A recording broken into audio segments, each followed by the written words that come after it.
Most of what I'm going to present today is writing a letter to the editor of a newspaper.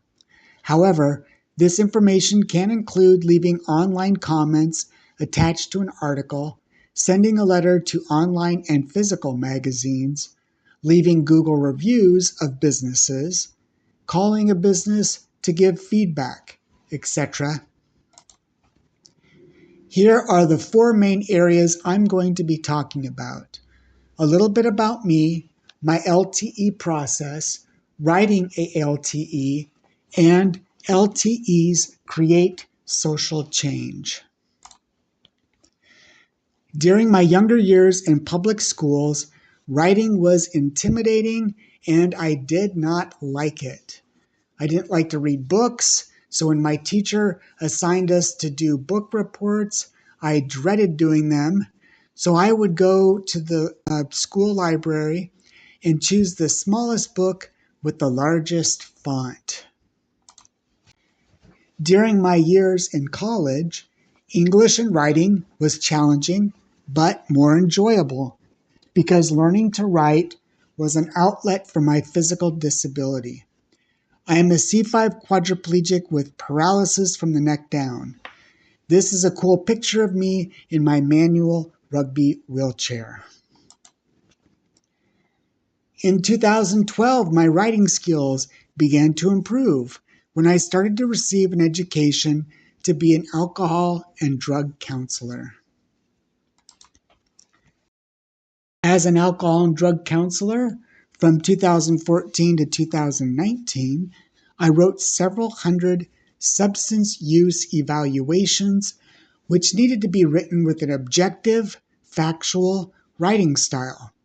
There was only a small section in these evaluations entitled Clinical Impression, where I could leave my professional opinion, but still avoided absolutes or certainties. I became a full-time animal rights vegan activist as a volunteer changemaker captain with the Humane League in September of 2019. In this position, I put off writing LTEs because I didn't want to write. Instead, I wanted to find someone else to do that. I didn't find anyone to write and was receiving pressure from my field organizer to at least start writing until I could find someone. So I started writing LTEs and successfully published my first one on November 2nd, 2019. As of date, I have had LTEs published in 10 different Nebraska newspaper publications for a total of 75 times. Let's talk about my LTE process. First off, the process I will be sharing may sound like a lot of work, but I like to put in a lot of work initially so as to make each letter I write to be smoother and faster without any printed errors. May 13th, 2025, I absorbed the volunteer position of a chapter advocacy coordinator for United Spinal Association of Nebraska. In this position, I have thought about the names of different folders so as to keep and have access to information to use as sources to create a letter to the editor. This is about continually educating the public about disability issues so that they too can become our allies. When people with disabilities and those currently without them connect through empathy and acknowledge that disability is a natural part of the human experience, the result is a more inclusive and better society for everyone. In my LTE folder, I have saved hyperlinks to all Nebraska daily newspapers for easy access to submit a letter or to check if they have printed my letter. I list the newspapers which have been dead ends to note either not to waste my time with or to challenge me to get into these newspapers. What I mean by dead ends is an editor who has never published one of my LTEs and doesn't respond to emails or phone calls. I list every newspaper's restrictions, such as word count. Some newspapers have a restriction that the LTE you submit cannot be submitted to any other newspapers for print consideration. This is important to think about because you may want to send your LTE to several newspapers to increase the likelihood of it getting printed, or you're stuck just sending it to that one newspaper in hopes they will print it. Also, if your LTE is printed, all newspapers have a 30 to 45-day wait period before you can submit another letter for consideration. I list the names of editors I will be submitting LTEs to include phone numbers, emails, or any other information. This doesn't mean you have to gather all this information at once. Just do it as it arises. For example, if a newspaper is not publishing your LTE and you give them a call and you find out their name during the call, record this information. I write down the date I submitted the LTE, to which newspaper, and the LTE content sent. I think it's important to save the LTE content because sometimes the editor will leave out information that you wrote or reword it. This will help you write LTEs that are easily more print-worthy to that particular editor. I believe the less work an editor has to do on a submitted LTE, the more likely it will be chosen to be published. I list the date my letter was accepted because now I will not be able to qualify for another print for 30 to 45 days. Let's talk about writing a LTE. You can write the LTE in response to another newspaper article by identifying the name of the newspaper, the name of the article, the newspaper section, and the date. I give as many details so the editor can find it easily. Sometimes minimize these details if this information is going to go against your word count. Also, if you do not have a regular subscription to a newspaper, like myself at this time, you can view newspapers online, sometimes at a reduced price.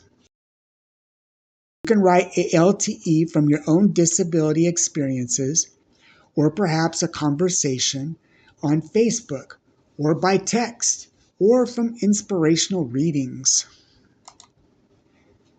You can write a LTE in association with a nonprofit disability rights organization focused issue, or a calendar observance. When I write LTEs, I don't think about the word count. I'm getting better at using more of an objective language, which sends a message to readers that you are a calm, reasonable individual who has a legit point. I believe it's good to write to your audience like they have an 8th grade education.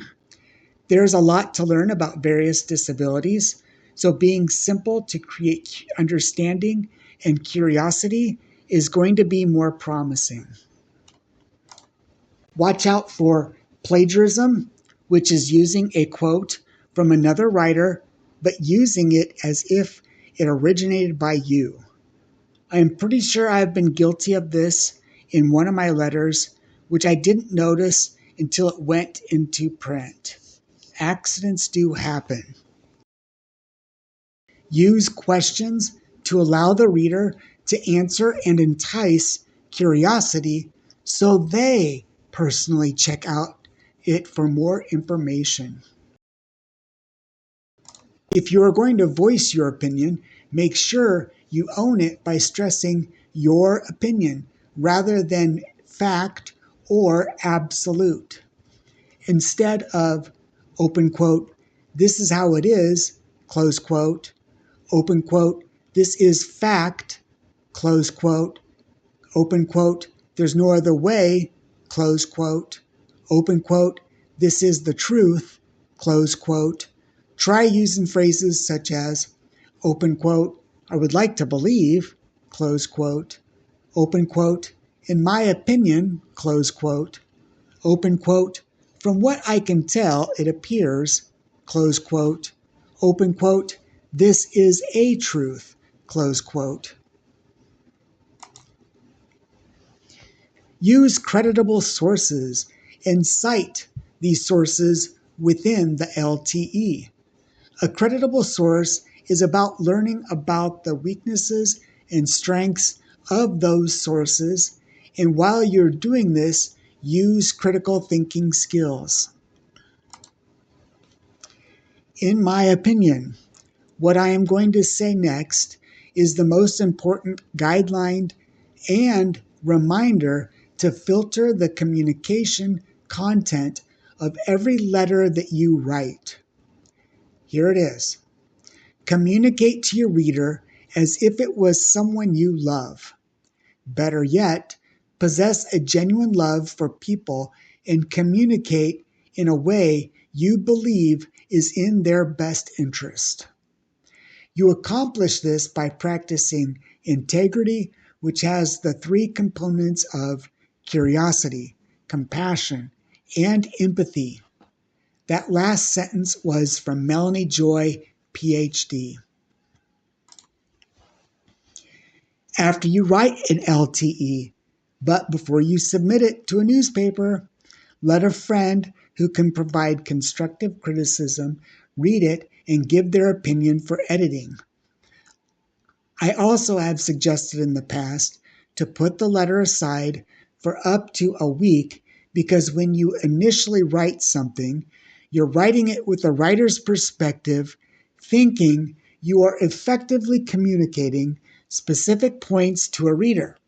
However, if after you finish an LTE and not look at it for up to a week, when you go to read it again, you are now reading it with the reader's perspective, and you may notice how your use of words were not sufficient to communicate what you wanted the reader to get out of your writing.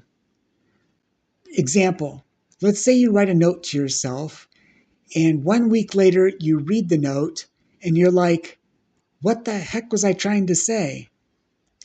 Also, as an update to this presentation that was originally made several years ago, you can use ChatGPT by asking this question. Can you correct any writing errors without destroying authorship? This way you can stay true to yourself and the newspaper that what you have constructed is of your own word. Now you can start checking your word count and make corrections to be accepted in the newspaper. If your word count is 400 words, then look for newspapers that will accept that word count and then start decreasing your word count by 50 words. So you go from 400 to 350. And then you look for newspapers that will accept submissions to 350. And then you knock another 50 words off to 300. And you just keep going all the way down till either you get to 200 or 250, or as long as the letter is understandable, keep adjusting your word count so it could be submitted to multiple newspapers. Now I'm going to pause the PowerPoint presentation so I can share with you on my desktop how to do Google Alerts, searching your name on a newspaper website, commenting on an article, and how to digitally submit an LTE online. Okay, so now I'm going to show you how to use Google Alerts. You just type Google Alerts into your search engine, whatever search engine you use, and it pops up Google Alerts. Monitor the web for interesting new content. You click on that. If this is your first time, you're not going to have any of these alerts listed. But what you do is you can type a subject like I have interabled relationship, intersectionality, meet recall in Nebraska, pregnant women getting handicap placards. You just type that information in your alerts, whatever thing that you want to most respond to or find out news about so that you can write an LTE. Or again, you can use Google Alerts to find out if you got a letter to the editor printed. I have my name right here. And basically, as it happens, so anytime my name is used on the web, it gets sent to me to my email address. And that's how you do it. Good old Google Alerts. Now I'm going to show you how to search your name on a newspaper online. So this is Norfolk Daily News. I have had several letters to the editor published in Norfolk Daily News. That's Norfolk, Nebraska. And so I am going to show you how you can go here and you basically type your name in here, go for a search. So then it finds any articles or anything in the news in that newspaper that's related to your name. And so I'll scroll down here a little bit to show you. These are all the LTEs I got published in the Norfolk Daily News. Another thing I can kind of describe, if you don't want to submit an LTE, or maybe you want to submit an LTE, but you also want to comment on a newspaper article right away. So you can actually sign up for just a comment. But if you click on the article and then the title of the article, it'll bring up the article. And then there's like little word bubbles. If you click on those little word bubbles, you can leave a comment on that LTE or that article. So not all newspapers have them, but some do. Okay, so now I am going to show you how you can digitally submit an LTE. So again, you go over to these three lines. Most newspapers have them. It's a menu. Norfolk is a little bit different. A lot of times there'll be a thing that says opinions, and right next underneath opinions, it will say submit a letter to the editor. Norfolk Daily News does not. So what you got to do is submit. It's way down here at the bottom. Click on submit, and then it goes through what would you like to submit. Going to get lots of pop-ups because that's how Norfolk Daily News gets their money also. So you got to scroll down. Letter to the editor. Finally, right? Click on that. You can't see these fields very well, but anything with an asterisk is contact information that if you want a letter published, you have to provide that. So let me scroll down. There's all the information. Then at the bottom here, it has type your letter right in this box. So right here, their word count limit is 250 words. So you can't submit anything longer than 250 words. Otherwise, it just cuts it short and they're not going to print it. So that's how you do it. All right, let's go back to the presentation. So go to Google Alerts to enter specific words and phrases to be notified if your LTE was published, or to be notified for story opportunities for a future letter to the editor. You can also go to the online newspaper and search your name just like I showed you guys. If it gets published, you are not going to be notified by the newspaper. Unfortunately, they're not going to call you up and say, "Hey, buddy, we published your letter." It doesn't happen like that. You're going to have to wait 3 or 4 days, probably after submitting your letter, and then follow up with the editor. Don't be shy to call the newspaper and identify yourself. Give them information to locate the letter. Ask them if they thought your letter was complete, sound, and worthy of print.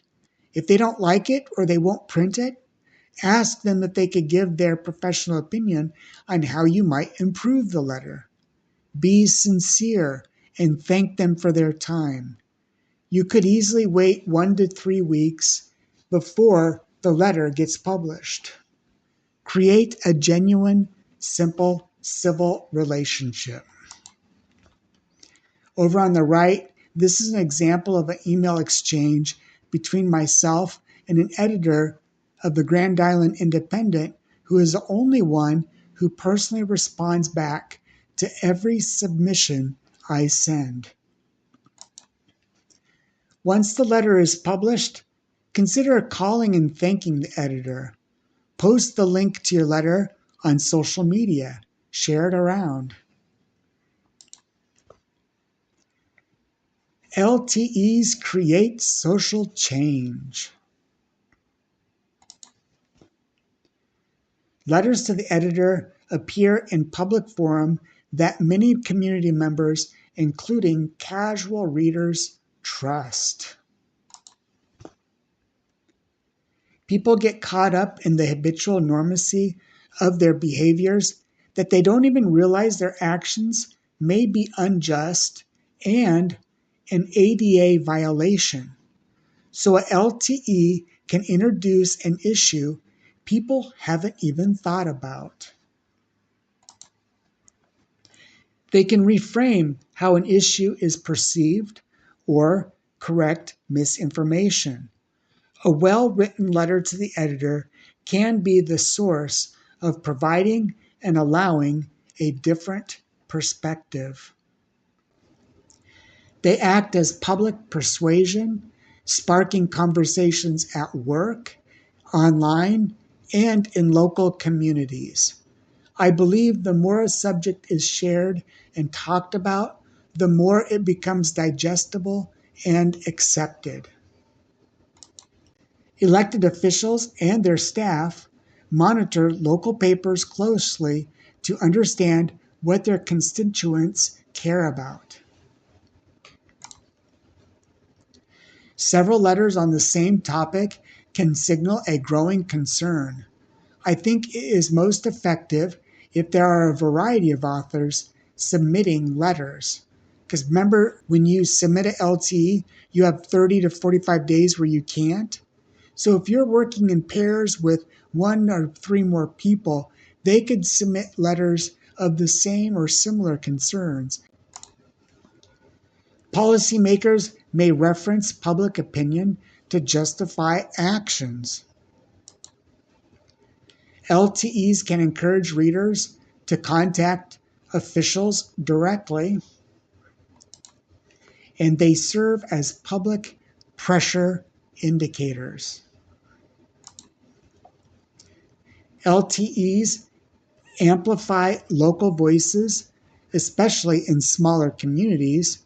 In local or regional newspapers, letters often have more creditable weight.